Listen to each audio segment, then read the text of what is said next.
Chief Minister D.K. Shivakumar on July 27th announced that the Karnataka cabinet expansion will be finalized this week, indicating that the long-pending exercise is expected to conclude after weeks of speculation.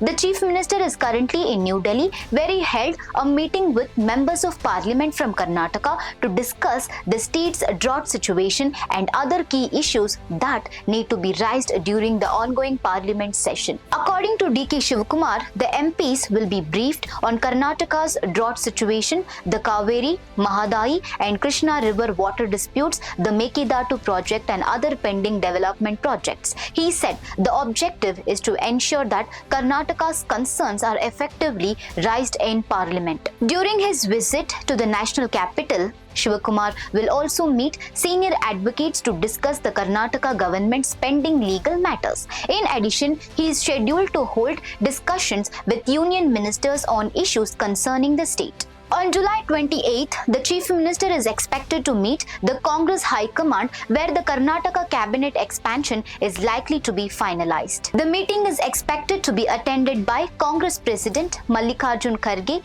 leader of the opposition in the Lok Sabha Rahul Gandhi, former Chief Minister Siddaramaiah and KPCC President B.K. Hariprasad. Shivakumar also said that after returning from New Delhi, he will convene an all-party meeting in Bengaluru to discuss the state's drought situation, river water disputes, the Mekedatu Project and other important issues concerning Karnataka.